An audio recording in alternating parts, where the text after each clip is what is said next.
Praise the lord. ಪ್ರಿಯ ವೀಕ್ಷಕರೇ, ಶುಭೋದಯ ಕಾರ್ಯಕ್ರಮಕ್ಕೆ ತಮಗೆಲ್ಲರಿಗೂ ವಂದನೆಗಳು. ಕರ್ತನಾದ ಯೇಸು ಕ್ರಿಸ್ತನು ನಮಗೆ ಇನ್ನೊಂದು ಹೊಸ ಮುಂಜಾನೆ ಕೊಟ್ಟಿದ್ದಾನೆ. ಹೊಸ ದಿನವನ್ನು ನಮಗೆ ಜೀವಿತದಲ್ಲಿ ಆತನು ದಯಪಾಲಿಸಿದ್ದಾನೆ. ಅದಕ್ಕಾಗಿ ನಾನು ಆತನಿಗೆ ವಂದನೆಯನ್ನು ಹೇಳುತ್ತೇನೆ. ಕಳೆದ ದಿವಸದಲ್ಲಿ ನಾವು ಧ್ಯಾನಿಸಿದಂಥ ವಾಕ್ಯ ಕೀರ್ತನೆ 56 1-4 ಅದರಲ್ಲಿ ನಾವು ನೋಡಿದ್ದೆವು. 1 ಮತ್ತು 2 ವಾಕ್ಯದಲ್ಲಿ ಮನುಷ್ಯರ ಮೂಲಕ ಬರುವಂಥ ಯುದ್ಧಗಳು, ಹೊಟ್ಟೆ ಕಿಚ್ಚಿನ ಮೂಲಕವಾಗಿ ಅನೇಕ ಯುದ್ಧಗಳು, ಅನೇಕ ಹೋರಾಟಗಳು ನಮ್ಮ ಜೀವಿತಕ್ಕೆ ಎದುರಾಗಿ ಮನುಷ್ಯರ ಮೂಲಕ ಬರ್ತವೆ. ಆಗ ನಾವು ಮಾಡಬೇಕಾದ 4 ಸಂಗತಿಗಳ ಕುರಿತಾಗಿ ನಾವು ಧ್ಯಾನ ಮಾಡಿದೆವು. ಅದರಲ್ಲಿ 1ನೇ ಸಂಗತಿ ಮಾತ್ರ ನಾವು ಧ್ಯಾನ ಮಾಡಿದ್ದೇವೆ. 3ನೇ ವಾಕ್ಯದಲ್ಲಿ ದಾವೀದನು ಹೇಳ್ತಾನೆ, ನನಗೆ ಭಯ ಹೆದರಿಕೆ ಉಂಟಾದಾಗ ನಾನು ನಿನ್ನನ್ನೇ ಆಶ್ರಯಿಸ್ತೇನೆಂಬುದಾಗಿ ದಾವೀದನು ಹೇಳ್ತಾನೆ. ಅದು ಯಾವ ರೀತಿಯಲ್ಲಿ ನಾವು ದೇವರನ್ನು ಆಶ್ರಯಿಸುವಂಥದ್ದು ಭಯ ಬಂದಾಗ ಎಂಬುದಾಗಿ ನಾವು ಧ್ಯಾನ ಮಾಡಿದ್ದೇವೆ. 2ನೇ ಕಾರ್ಯ ಅಲ್ಲಿ ನಾವು ನೋಡ್ತೇವೆ. ಕೀರ್ತನೆ 56ನೇ ಅಧ್ಯಾಯ 4ನೇ ವಾಕ್ಯದಲ್ಲಿ ಓದ್ತೇವೆ, ದೇವರ ವಾಗ್ದಾನಕ್ಕೋಸ್ಕರ ಆತನಲ್ಲಿಯೇ ಹೆಚ್ಚಳ ಪಡುವೆನು. ನಮಗೆ ಮನುಷ್ಯರಿಂದ ವಿರೋಧಗಳು, ಯುದ್ಧಗಳು ಬರುವಾಗ 1ನೇದಾಗಿ, 2ನೇದಾಗಿ ಹೆದರಿಕೆ ಉಂಟಾದಾಗ ನಾವು ಮಾಡಬೇಕಾದಂತಹ ಮೊದಲನೇ ಕಾರ್ಯ ನಾವು ನೋಡಿದೆವು, ದೇವರನ್ನು ಆಶ್ರಯಿಸುವಂಥದ್ದು. 2ನೇ ಕಾರ್ಯ ಅಲ್ಲಿ ಆತನು ಏನು ಹೇಳ್ತಾ ಇದ್ದಾನೆ, ದೇವರ ವಾಗ್ದಾನಕ್ಕೋಸ್ಕರ ಆತನಲ್ಲಿ ಹೆಚ್ಚಳ ಪಡುವೆನು. ಅದರ ಅರ್ಥ ದೇವರ ವಾಗ್ದಾನಗಳ ಮೇಲೆ ನಾವು ನಂಬಿಕೆ ಇಡಬೇಕು. ಮನುಷ್ಯರು ನಮಗೆ ವಿರುದ್ಧವಾಗಿ ಬರಬೇಕು, ನಿಮ್ಮನ್ನು ಕೆತ್ತು ಎಸೆಯುತ್ತೇನೆ, ನಿಮ್ಮನ್ನು ನಾಶ ಮಾಡಿ ಬಿಡುತ್ತೇನೆ, ಈ ಲೋಕದಲ್ಲಿ ಇಲ್ಲದ ಹಾಗೆ ಮಾಡ್ತೇನೆ ಎಂಬುದಾಗಿ ಅನೇಕರು ಬರ್ತಾರೆ. ಆದರೆ ಅವರೇ ಇಲ್ಲದೆ ಹೋಗುತ್ತಾರೆ. ಕಾರಣ ಏನು ಗೊತ್ತುಂಟ? ನಮ್ಮನ್ನು ರಕ್ಷಿಸುವ ದೇವರು ಆತನು ಶ್ರೇಷ್ಠ ಸರ್ವಶಕ್ತನಾಗಿದ್ದಾನೆ. ಸೌಲ ಆವಾಗ ಸಿಂಹಾಸನದಲ್ಲಿ ಕುಳಿತುಕೊಂಡು ಅರಸನಾಗಿದ್ದರು, ಸರ್ವಾಧಿಕಾರಿಯಾಗಿದ್ದರು. ಒಬ್ಬ ಚಿಕ್ಕ ಬಾಲಕನಾದ ದಾವೀದನನ್ನು ಆತ ನಾಶ ಮಾಡಲಿಕ್ಕೆ ಸಾಧ್ಯವಾಗಲಿಲ್ಲ. ಕಾರಣ ಏನೆಂದರೆ ದೇವರು ದಾವೀದನ ಸಂಗಡ ಇದ್ದ. ಆ ವಾಕ್ಯ ನಾವು ಹೇಳಲಿಕ್ಕೆ ನಿಮಗೆ ನಾನು ಇಷ್ಟಪಡ್ತೇನೆ. 1 ಸಾಮುವೇಲ 18ನೇ ಅಧ್ಯಾಯ ನಾವು ಓದುವಾಗ ಅಲ್ಲಿ 12ನೇ ವಾಕ್ಯ ಓದುವಾಗ 1 ಸಾಮುವೇಲ 18:12, ಯೆಹೋವನು ಸೌಲನನ್ನು ಬಿಟ್ಟು ದಾವೀದನ ಸಂಗಡ ಇದ್ದುದರಿಂದ ಸೌಲನು ದಾವೀದನಿಗೆ ಭಯಪಟ್ಟು ಅವನನ್ನು ತನ್ನ ಸಾನ್ನಿಧ್ಯ ಸೇವೆಯನ್ನು ತಪ್ಪಿಸಿ ಸೈನ್ಯದಲ್ಲಿ ಸಹಸ್ರಾಧಿಪತಿಯನ್ನಾಗಿ ನೇಮಿಸಿದನು. ನೋಡಿ, ದೇವರ ವಾಕ್ಯ ಸ್ಪಷ್ಟವಾಗಿ ಹೇಳ್ತಾ ಇದೆ, ಯೆಹೋವನು ಸೌಲನನ್ನು ಬಿಟ್ಟು ದಾವೀದನ ಸಂಗಡ ಇದ್ದನು. ಎಂಥ ಒಂದು ನಂಬಿಕೆಯಲ್ಲೂ ನಮ್ಮ ಹುಟ್ಟಿಸುವಂಥ ವಾಕ್ಯ. ದೇವರು ಸೌಲನನ್ನು ಬಿಟ್ಟಿದ್ದಾನೆ, ಇಷ್ಟು ದೊಡ್ಡ ಅರಸನನ್ನು. ಚಿಕ್ಕ ಬಾಲಕನಾದ ದಾವೀದನೊಂದಿಗಿದ್ದಾನೆ. ಇವತ್ತು ನಿನಗೆ ವಿರುದ್ಧವಾಗಿ ಅನೇಕರು ಯುದ್ಧ ಮಾಡ್ತಾ ಇರಬಹುದು, ಅನೇಕ ತೊಂದರೆಗಳು, ಕಿರುಕುಳಗಳನ್ನು ಕೊಡ್ತಾ ಇರಬಹುದು.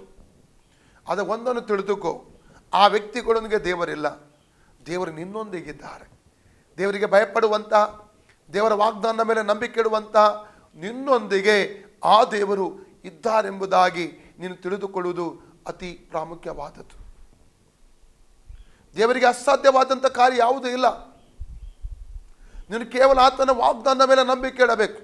ಮತ್ತೆ ನಾವು ಮುಂದಕ್ಕೆ ನಾವು ನೋಡ್ತೇವೆ, ಆ 1 ಸಾಮುವೇಲ 18:14, ಯೆಹೋವನು ಇವನ ಸಂಗಡ, ಅಂದರೆ ದಾವೀದನ ಸಂಗಡ ಇದ್ದುದರಿಂದ ಎಲ್ಲ ಕಾರ್ಯಗಳಲ್ಲಿ ಇವನು ವಿವೇಕದಿಂದ ನಡೀತಿದ್ದನು. ದೇವರು ದಾವೀದನ ಸಂಗಡ ಇದ್ದದರಿಂದ ಎಲ್ಲ ಕಾರ್ಯಗಳಲ್ಲಿ ದೇವರು ಅವನಿಗೆ ಒಂದು ವಿವೇಕ ಕೊಟ್ಟಿದ್ದ. ಹೇಗೆ ನಡೆದುಕೊಳ್ಳಬೇಕು, ಹೇಗೆ ಹೋಗಬೇಕು, ಯಾವ ರೀತಿಯಲ್ಲಿ ಜೀವಿಸಬೇಕು, ಹೇಗೆ ಮಾಡಬೇಕು, ಏನು ಕಾರ್ಯಗಳನ್ನು ಯಾವ ರೀತಿಯಲ್ಲಿ ಮಾಡಬೇಕೆಂಬಂಥ ಒಂದು ವಿವೇಕ, ಒಂದು ಜ್ಞಾನ ದೇವರು ದಾವೀದನೇ ಕೊಟ್ಟಿದೆ ಎಂಬುದಾಗಿ ವಾಕ್ಯ ಭಾಗದಲ್ಲಿ ನಾವು ಓದ್ತೇವೆ. ಸತ್ಯವೇದದಲ್ಲಿ 31,173 ವಾಕ್ಯಗಳಿವೆ, ಆದಿಕಾಂಡದಿಂದ ಪ್ರಕಟಣೆಯವರೆಗೆ.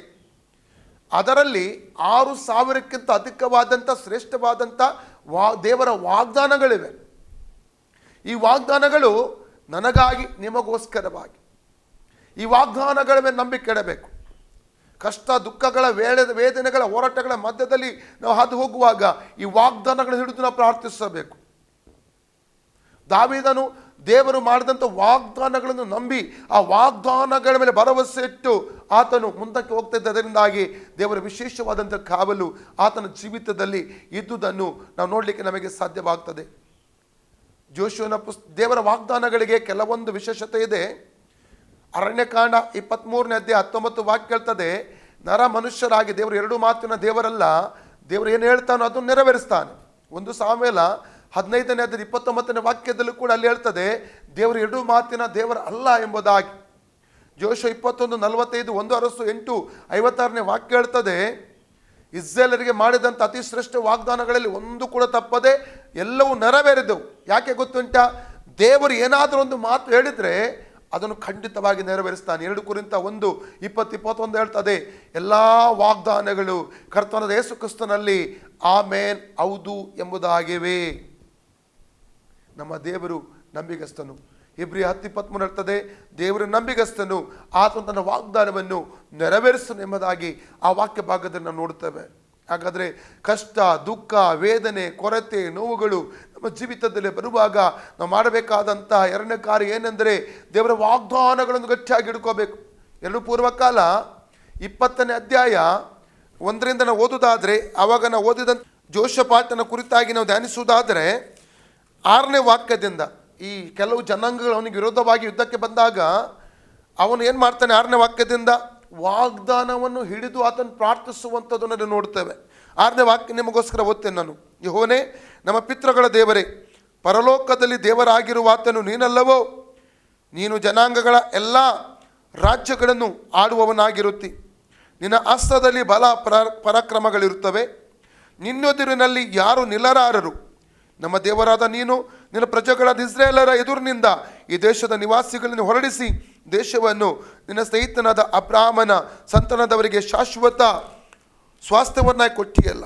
ಅವರು ಈ ದೇಶದಲ್ಲಿ ಇಳುಕೊಂಡು ಇದರಲ್ಲಿ ನಿನ್ನ ಹೆಸರಿಗೋಸ್ಕರ ಪವಿತ್ರಾಲಯವನ್ನು ಕಟ್ಟಿ ತಮ್ಮ ಮೇಲೆ ಖಡ್ಗ, ವಿಧಿ, ಘೋರ, ವ್ಯಾಧಿ, ಕ್ಷಾಮ ಮೊದಲಾದ ಆಪತ್ತುಗಳು ಬರುವಾಗ ತಾವು ನಿನ್ನ ನಾಮ ಮಹತ್ವ ಇರುವ ಈ ಆಲಯದ ಮುಂದೆಯೂ ನಿನ್ನ ಮುಂದೆಯೂ ನಿಂತು ತಮ್ಮ ಇಕ್ಕಟ್ಟಿನಲ್ಲಿ ನಿನಗೆ ಮೊರೆಯಿಡುವುದಾದರೆ ನೀನು ಕೇಳಿ ರಕ್ಷಿಸು ಎಂದುಕೊಂಡರಷ್ಟೇ.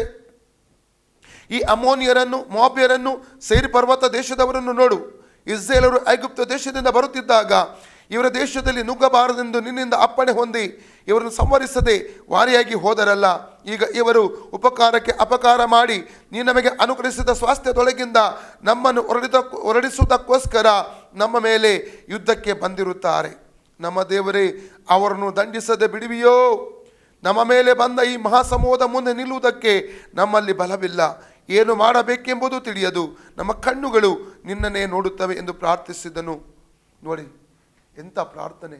ವಾಗ್ದಾನ ಹಿಡಿದು ಇಕ್ಕಟ್ಟಿನ ಸಮಯದಲ್ಲಿ ವೈರಿಗಳು ಅವರ ದೇಶವನ್ನು ಆಕ್ರಮಿಸಿ ನಿಂತಹ ಒಂದು ಸನ್ನಿವೇಶ. ಆದರೆ ಅವನು ಮಾಡಿದಂಥ ಪ್ರಾರ್ಥನೆ ಅದು ವಾಗ್ದಾನ ಹಿಡಿದಂಥ ಪ್ರಾರ್ಥನೆ. ಈ ಪ್ರಾರ್ಥನೆಯಿಂದಾಗಿ ಏನಾಯಿತು ಗೊತ್ತುಂಟ? 14ರಿಂದ ನಾವು ಓದುವುದಾದ್ರೆ ವಾಕ್ಯ, ಒಬ್ಬ ವ್ಯಕ್ತಿಯ ಮೇಲೆ ದೇವರಾತ್ಮ ಬಂದು ಅವರಿಗೆ ಧೈರ್ಯ ಕೊಡ್ತಾ ಇದ್ದಾನೆ. ಕಾರಣ ಏನು? ವಾಗ್ದಾನ ಹಿಡಿದಂಥ ಪ್ರಾರ್ಥನೆ ಈ ಜೋಷಪಾಟನು ಮಾಡಿದನು. ನೋಡಿ 14ರಿಂದ 2 ಪೂರ್ವಕಾಲ 20. ಆಗ ಆ ಸಮೂಹದೊಳಗೆ ಆಸಾಫನ ವಂಶದವನಾದ ಲೇವಿಯನು ಮತ್ತಾನ್ಯನಿಗೆ ಹುಟ್ಟಿದ ಯೆಗೇಲನ ಮರಿಮಗನು, ಬೆನಾಯನ ಮೊಮ್ಮಗನು, ಜಕರ್ಯನ ಮಗನೂ ಆದ ಯಹಜಿಯೇಲನ ಮೇಲೆ ಯೆಹೋವನ ಆತ್ಮವು ಬಂದಿತು. ಅವನು, ಎಲ್ಲ ಯೆಹೂದ್ಯರೇ, ಯೆರೂಸಲೇಮಿನವರೇ, ಅರಸನಾದ ಯೋಷಪಾಟನೇ, ಯೆಹೋವನು ಹೇಳುವುದನ್ನು ಕೇಳಿರಿ. ಈ ಮಹಾಸಮೂಹದ ನಿಮಿತ್ತವಾಗಿ ಕಳವಳಗೊಳ್ಳಬೇಡಿರಿ, ಹೆದರಬೇಡಿರಿ. ಯುದ್ಧವು ನಿಮ್ಮದಲ್ಲ, ದೇವರದೇ. ನಾಳೆ ಬೆಳಿಗ್ಗೆ ಅವರಿಗೆ ವಿರೋಧವಾಗಿ ಹೊರಡಿರಿ. ಈಗ ಅವರು ಹಚ್ಚಿಚ್ಚುಗಟ್ಟದ ಮಾರ್ಗವಾಗಿ ಬರುತ್ತಾರೆ. ಯೆರೂಸಲೇಮ್ ಅರಣ್ಯದ ಮಂದಿರುವ ಕಣಿವೆಯ ತುದಿಯಲ್ಲಿ ಅವರನ್ನು ಸಂಧಿಸುವಿರಿ. ಈ ಸಾರಿ ನೀವು ಯುದ್ಧ ಮಾಡುವುದು ಅವಶ್ಯಕತೆವಿಲ್ಲ. ಯೆಹೂದ್ಯರೇ, ಯೆರೂಸಲೇಮಿನವರೇ, ಸುಮ್ಮನೆ ನಿಂತುಕೊಂಡು ಯೆಹೋವನು ನಿಮಗೋಸ್ಕರ ನಡೆಸುವ ರಕ್ಷಣಾ ಕಾರ್ಯವನ್ನು ನೋಡಿರಿ. ಹೆದರಬೇಡಿರಿ, ಕಳವಳಗೊಳ್ಳದೆ ಬೇಡಿರಿ. ನಾಳೆ ಅವರೆದುರಿಗೆ ಹೊರಡಿರಿ. ಯೆಹೋವನು ನಿಮ್ಮ ಸಂಗಡ ಇರುವನು ಎಂದು ಹೇಳಿದನು. ನೋಡಿ ಎಂಥ ವಾಗ್ದಾನ! ವಾಗ್ದಾನ ಹಿಡಿದು ಪ್ರಾರ್ಥಿಸಿದಂಥ ದೇವರ ಮಕ್ಕಳಿಗೆ ಇನ್ನೊಂದು ವಾಗ್ದಾನ ಪರಲೋಕದ ಕಡೆಯಿಂದ ಹಿಡಿದು ಬರ್ತಾ ಇದೆ. ನಿನ್ನ ಇಕ್ಕಟ್ಟಿನ ಸಮಯದಲ್ಲಿ ನೀನು ವಾಗ್ದಾನ ಹಿಡಿದು ಪ್ರಾರ್ಥಿಸುವುದಾದರೆ, ನಿನಗೆ ವಿರೋಧವಾಗಿ ವ್ಯಕ್ತಿಗಳು ಬರುವಾಗ, ನಿನಗೆ ವಿರುದ್ಧವಾಗಿ ಅಧಿಕಾರಿಗಳು ಬರುವಾಗ, ನಿನಗೆ ವಿರುದ್ಧವಾಗಿ ನಿನ್ನ ಸ್ನೇಹಿತರೇ ಬರುವಾಗ, ನಿನಗೆ ವಿರುದ್ಧವಾಗಿ ಅನೇಕ ಮಂತ್ರವಾದಿಗಳು ಬರುವಾಗ, ನೀನು ಇಷ್ಟೇ ಮಾಡಬೇಕಾದದ್ದು ವಾಗ್ದಾನಗಳಿಗೋಸ್ಕರ ದೇವರಿಗೆ ಹೆಚ್ಚಳಪಟ್ಟು ವಾಗ್ದಾನಗಳನ್ನು ಹಿಡಿದು ನೀನು ಪ್ರಾರ್ಥಿಸಬೇಕು. ಯಾವಾಗ ವಾಗ್ದಾನಗಳಿದ್ದು ನೀನು ಪ್ರಾರ್ಥಿಸುತ್ತೀಯೋ ದೇವರ ಮಹಿಮೆ ಕಾಣಲಿಕ್ಕೆ ಸಾಧ್ಯ. ನೋಡಿ, ಯಾವಾಗ ಅವರು ವಾಗ್ದಾನ ಹಿಡಿದು ಪ್ರಾರ್ಥಿಸಿದನು ಯೋಷಪಾಟ, ಆಗ ದೇವರಾತ್ಮನ ಒಬ್ಬ ವ್ಯಕ್ತಿಯ ಮೇಲೆ ಬಂದು ಅವರಿಗೆ ಒಂದು ಅಭಯದ ವಚನವನ್ನು ಕೊಡ್ತಾ ಇದ್ದಾನೆ. ಪ್ರೋತ್ಸಾಹದ ವಾಕ್ಯವನ್ನು, ವಾಗ್ದಾನದ ವಾಕ್ಯವನ್ನೇ ದೇವರು ಕೊಡ್ತಾನೆ. ಮತ್ತೇನು ಸಂಭವಿಸಿದ? 20ನೇ ವಾಕ್ಯದಿಂದ ಓದುವುದಾದರೆ, ಅವರು ಮರುದಿನ ಬೆಳಗ್ಗೆ ಎದ್ದು ತೆಕೋವ ಅರಣ್ಯಕ್ಕೆ ಹೊರಟರು. ಅವರು ಹೊರಡುವಾಗ ಯೋಷಾಫಾಟನು ನಿಂತು ಅವರಿಗೆ, ಯೆಹೂದ್ಯರೇ, ಯೆರೂಸಲೇಮಿನವರೇ, ನನ್ನ ಮಾತನ್ನು ಕೇಳಿರಿ. ಯೆಹೋವನಲ್ಲಿ ಭರವಸೆ ಇಡಿರಿ, ಆಗ ಸುರಕ್ಷಿತರಾಗಿರುವಿರಿ. ಆತನ ಪ್ರವಾದಿಗಳನ್ನು ನಂಬಿರಿ, ಆಗ ಸಾರ್ಥಕರಾಗುವಿರಿ ಎಂದು ಹೇಳಿದನು. ಆಮೇಲೆ ಅವನು ಜನರ ಸುಮ್ಮತಿಯಿಂದ ಯೆಹೋವನಿಗೋಸ್ಕರ ಗಾಯನ ಮಾಡುವುದಕ್ಕೆ ಕೆಲವರನ್ನು ಆರಿಸಿಕೊಂಡು ಅವರಿಗೆ ಪರಿಶುದ್ಧತ್ವವೆಂಬ ಭೂಷಣದೊಡನೆ ಭಟರ ಮುಂದೆ ಹೋಗುತ್ತಾ, ಯೆಹೋವನಿಗೆ ಕೃತಜ್ಞತಾ ಸ್ತುತಿ ಮಾಡಿರಿ, ಆತನ ಕೃಪೆಯು ಶಾಶ್ವತವಾಗಿದೆ ಎಂದು ಭಜಿಸಿರಿ ಎಂಬುದಾಗಿ ಆಜ್ಞಾಪಿಸಿದನು. ಅವರು ಉತ್ಸಾಹ ಧ್ವನಿಯಿಂದ ಕೀರ್ತಿಸುವುದಕ್ಕೆ ಪ್ರಾರಂಭಿಸಲು ಯೆಹೋವನು ಯೆಹೂದ್ಯರಿಗೆ ವಿರೋಧವಾಗಿ ಬಂದ ಅಮ್ಮೋನ್ಯರನ್ನು, ಮೋವಾಬ್ಯರನ್ನು, ಸೈರ್ ಪರ್ವತದವರನ್ನು ನಶಿಸುವುದಕ್ಕೋಸ್ಕರ ಅವರಲ್ಲಿ ಹೊಂಚೋಕವರನ್ನು ಇರಿಸಿದ್ದರಿಂದ ಅಮ್ಮೋನ್ಯರು, ಮೋವಾಬ್ಯರು ಸೈರ್ ಪರ್ವತದವರ ಮೇಲೆ ಬಿದ್ದು ಅವರನ್ನು ಪೂರ್ಣವಾಗಿ ಸಂಹರಿಸಿಬಿಟ್ಟರು. ಅವರನ್ನು ಮುಗಿಸಿಬಿಟ್ಟ ಮೇಲೆ ತಾವೇ ಒಬ್ಬರನ್ನೊಬ್ಬರು ಕೊಲ್ಲುವುದಕ್ಕೆ ಪ್ರಾರಂಭಿಸಿದರು. ಯೆಹೂದ್ಯರು ಅರಣ್ಯದಲ್ಲಿನ ಬುರುಜಿಗೆ ಬಂದು ಆ ಸಮೂಹದ ಕಡೆಗೆ ನೋಡಿದಾಗ ನೆಲದ ಮೇಲೆ ಬಿದ್ದಿರುವ ಹೆಣಗಳ ಹೊರತಾಗಿ ಜೀವದಿಂದುಳಿದವರು ಯಾರೂ ಕಾಣಿಸಲಿಲ್ಲ. ಯೋಷಾಫಾಟನು ಅವನ ಜನರು ಸುಲಿಗೆ ಮಾಡುವುದಕ್ಕೋಸ್ಕರ ಅಲ್ಲಿಗೆ ಹೋಗಲು ಅವರಿಗೆ ದ್ರವ್ಯ, ವಸ್ತ್ರ, ಶ್ರೇಷ್ಠಾಯುಧ ಇವುಗಳು ರಾಶಿ ರಾಶಿಯಾಗಿ ಸಿಕ್ಕಿದವು. ಅವರು ಹೊರಲಾರದಷ್ಟು ಸುಲುಕೊಂಡರು. ಸಿಕ್ಕಿದವು. ಅವರು ಕೊಳ್ಳಿಯು ಬಲು ಹೆಚ್ಚಾಗಿದ್ದರಿಂದ ಅವರು 3 ದಿನದವರೆಗೆ ಕೂಡಿಸುತ್ತಿದ್ದರು. 4ನೇ ದಿನದಲ್ಲಿ ಬೆರಾಕ ತಗ್ಗಿನಲ್ಲಿ ಕೂಡಿ ಬಂದರು. ಅವರಲ್ಲಿ ಯೆಹೋವನನ್ನು ಸ್ತುತಿಸಿದ್ದರಿಂದ ಆ ಸ್ಥಳಕ್ಕೆ ಇಂದಿನವರೆಗೂ ಬೆರಾಕ ತಗ್ಗು ಎಂಬ ಹೆಸರಿದೆ. ಆಮೇಲೆ ಯೆರೂಸಲೇಮಿನವರು ಅವರ ಮುಂಗಡಲ್ಲಿ ಯೋಷಾಫಾಟನು ಯೆಹೋವನು ತಮಗೆ ಶತ್ರುಗಳ ಮೇಲೆ ಜಯವನ್ನು ಅನುಗ್ರಹಿಸಿದ್ದಾನೆಂದು ಜಯಘೋಷ ಮಾಡುತ್ತಾ ಯೆರೂಸಲೇಮಿಗೆ ಹಿಂದಿರುಗಿದರು. ನೋಡಿ, ವಾಗ್ದಾನದ ಪ್ರಾರ್ಥನೆ ಮಾಡಿದಾಗ ಇಕ್ಕಟ್ಟಿನ ಸಮಯದಲ್ಲಿ ದೇವರ ಆತ್ಮನು ಒಬ್ಬ ವ್ಯಕ್ತಿಯ ಮೇಲೆ ಬಂದು ಅವರಿಗೆ ವಾಗ್ದಾನ ಕೊಟ್ಟ. ಮತ್ತೆ ಅವ್ರ ಯುದ್ಧ ಭೂಮಿಗೆ ನಂಬಿಕೆಯೊಂದಿಗೆ ಹೋದಾಗ ವೈರಿಗಳು ತಮ್ಮೊಳಗೆ ಜಗಳ ಮಾಡಿಕೊಂಡು ನಾಶವಾದರು. ಇವರಿಗೆ ಸಿಕ್ಕಿದೆಯನ್ನು ಗೊತ್ತುಂಟ? ಭಯಂಕರ ದೊಡ್ಡ ಕೊಳ್ಳೆ. ಇವತ್ತು ನಿನಗೆ ವಿರುದ್ಧವಾಗಿ ಯಾರೇ ಬಂದರೂ ಕೂಡ ಅವ್ರು ಜಯಿಸುವುದಿಲ್ಲ. ಒಂದು ವಾಗ್ದಾನ ಹೇಳಿ ನಾನು ಇಲ್ಲಿಗೆ ಮುಗಿಸುತ್ತೇನೆ.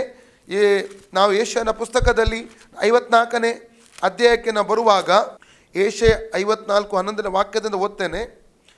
ಕುಗ್ಗಿದವಳೆ, ಗಾಳಿಯ ಬಡಿತಕ್ಕೆ ಗುರಿಯಾದವಳೆ, ಯಾರು ಸಂತೈಸಿದವಳೆ, ಇಗೋ ಇಂದ್ರ ನೀಲಮಣಿಗಳಿಂದ ನಿನಗೆ ಅಸ್ಥಿವಾರವನ್ನು ಹಾಕಿ ನಿನ್ನ ಕಲ್ಲುಗಳನ್ನು ನೀಲಾಂಜನದ ಗಾರೆಯಿಂದ ಕಟ್ಟುವೆನು. ನಿನ್ನ ಶಿಖರಗಳನ್ನು ಮಾಣಿಕ್ಯಗಳಿಂದ, ಬಾಗಿಲುಗಳನ್ನು ಪದ್ಮರಾಗಗಳಿಂದ, ನಿನ್ನ ಪೌಳಿ ಗೋಡೆಯನ್ನು ಮನೋಹರ ರತ್ನಗಳಿಂದ ನಿರ್ಮಿಸುವೆನು. ನಿನ್ನ ಮಕ್ಕಳೆಲ್ಲರೂ ಯೆಹೋವನಿಂದ ಶಿಕ್ಷಿತರಾಗಿರುವರು. ಅವರಿಗೆ ಅಧಿಕ ಸುಕ್ಷೇಮವಾಗುವುದು. ಧರ್ಮವೇ ನಿನಗೆ ಆಧಾರ. ನೀನು ಹಿಂಸೆಗೆ ದೂರನಾಗಿರುವಿ. ನಿನಗೆ ಹೆದರಿಕೆ ಇರುವುದಿಲ್ಲ. ನಾಶನವು ದೂರವಾಗಿರುವುದು.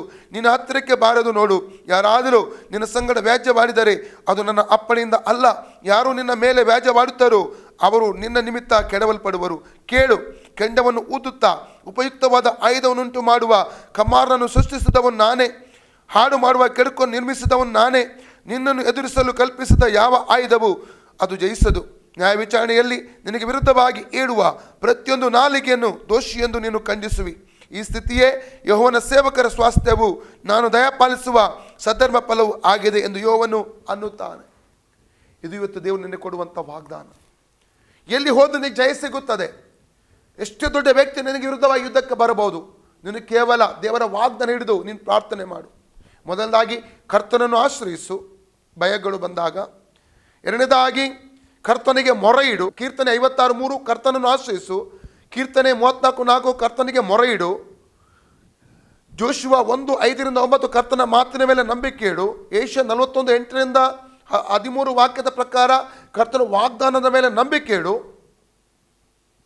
ಮತ್ತು 5ನೇದಾಗಿ ಇಲ್ಲಿ ನಾವು ನೋಡುವಂಥದ್ದು ಏನೆಂದರೆ ಯೆಶಾಯ 54:14-17 ವಾಕ್ಯದಿಂದ ನೋಡುತ್ತೇವೆ.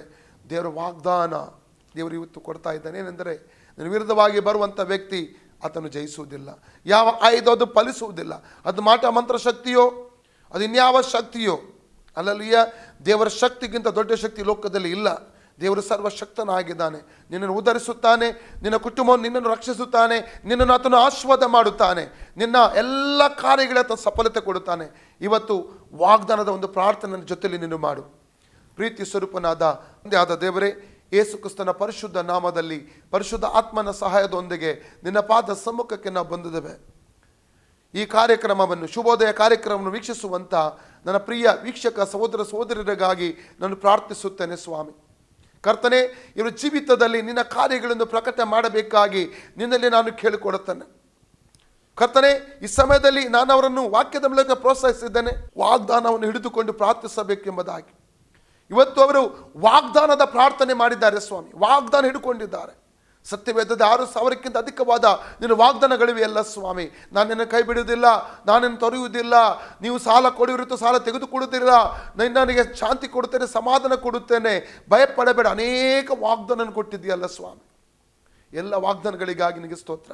ಇವತ್ತು ವಾಗ್ದಾನ ಹಿಡಿದು ನಾನು ಪ್ರಾರ್ಥಿಸುತ್ತೇನೆ, ಇವರ ಭಯಗಳಿಂದ ಬಿಡುಗಡೆ ಮಾಡು, ಇವರ ವಿರುದ್ಧವಾಗಿ ಬರುವಂಥ ವ್ಯಕ್ತಿಗಳಿಂದ ಇವರಿಗೆ ಜಯ ಕೊಡು ಸ್ವಾಮಿ, ವ್ಯಾಜ್ಯಗಳಿಂದ ಜಯ ಕೊಡು ಸ್ವಾಮಿ, ಕೇಸ್ಗಳಿಂದ ಜಯ ಕೊಡು ಸ್ವಾಮಿ, ಮಕ್ಕಳ ಜೀವಿತದಲ್ಲಿ ಕಾರ್ಯ ಮಾಡು ಸ್ವಾಮಿ. ಇವರು ಮಕ್ಕಳ ಭವಿಷ್ಯವನ್ನು ಆಶೀರ್ವಾದ ಮಾಡು, ವಿದ್ಯಾಭ್ಯಾಸವನ್ನು ಆಶೀರ್ವಾದ ಮಾಡು, ದಾಂಪತ್ಯ ಜೀವಿತವನ್ನು ಆಶೀರ್ವಾದ ಮಾಡು. ನಿನ್ನ ಬಲವಾದ ಕ್ರಿಯೆಗಳು ಇವರ ಜೀವಿತದಲ್ಲಿ ಪ್ರಕಟವಾಗಲಿ, ನಿನ್ನ ಬಿಡುಗಡೆ ಹಿಡಿಯಲಿ ಸ್ವಾಮಿ. ಅನುಗ್ರಹದೊಂದಿಗೆ ನಡೆಸುವುದಕ್ಕಾಗಿ ಸ್ತೋತ್ರ. ಯೇಸು ಕ್ರಿಸ್ತನ ಪರಿಶುದ್ಧ ನಾಮದಲ್ಲಿ ಬೇಡಿ ಹೊಂದಿದ್ದೇವೆ ನಮ್ಮ ತಂದೆ ಆದ ದೇವರೇ, ಆಮೆನ್. ಪ್ರಿಯ ವೀಕ್ಷಕರೇ, ಶುಭೋದಯ ಕಾರ್ಯಕ್ರಮವನ್ನು ವೀಕ್ಷಿಸಿದ್ದಕ್ಕಾಗಿ ತಮಗೆಲ್ಲರಿಗೂ ವಂದನೆಗಳು. ನಾನು ನಂಬುತ್ತೇನೆ ಈ ಶುಭೋದಯ ಕಾರ್ಯಕ್ರಮ ನಿಮ್ಮ ಜೀವಿತಕ್ಕೆ ಒಂದು ಆಶೀರ್ವಾದವಾಗಿದೆ ಎಂಬುದಾಗಿ ನಂಬುತ್ತೇನೆ. ದೇವರ ನಿಮ್ಮನ್ನು ಮುಟ್ಟಿದ್ದಾನೆ, ಯೇಸುಸ್ವಾಮಿ ನಿಮ್ಮನ್ನು ಮುಟ್ಟಿದ್ದಾರೆ, ಆಶೀರ್ವಾದ ಮಾಡಿದ್ದಾರೆ. ನೀವೊಂದು ವೇಳೆ ನಿಮ್ಮ ಅನಿಸಿಕೆಗಳನ್ನು ಅಥವಾ ಪ್ರಾರ್ಥನಾ ಕೋರಿಕೆಗಳನ್ನು ನೀವು ನಮಗೆ ಒಂದು ಫೋನ್ ಕರೆಯ ಮೂಲಕವೋ ಅಥವಾ ಪತ್ರದ ಮೂಲಕವೋ ನಮಗೆ ತಿಳಿಸುವುದಾದರೆ ನಾವು ನಿಮಗೋಸ್ಕರ ಪ್ರಾರ್ಥಿಸ್ತೇವೆ. ನಿಮಗೆ ನಾವು ಸಲಹೆ ಸೂಚನೆಗಳನ್ನು ದೇವರ ವಾಕ್ಯದ ಮೂಲಕ ಕೊಡಲಿಕ್ಕೆ ನಾವು ಸಿದ್ಧರಾಗಿದ್ದೇವೆ. ನಮ್ಮ ವಿಳಾಸ Asare TV channel, Bethel faith home, Innanje village, Yesupura, Shankarapura post. ದೇವರು ನಿಮ್ಮನ್ನು ಆಶೀರ್ವದಿಸಲಿ. Good day. God bless you. Praise the lord.